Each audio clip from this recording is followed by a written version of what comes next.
Hi, this is Sandra Henry Stocker, author of the Unix as a Second Language blog on Network World. In this Linux tip, we're going to look at the help command. It's a command that provides useful information on bash built-ins.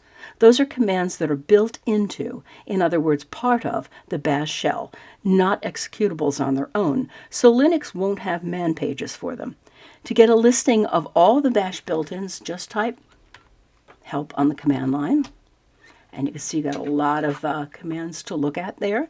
To get help for a particular bash built-in, just type help followed by the name of the command that you want help with, and you'll get some information on how to use that command.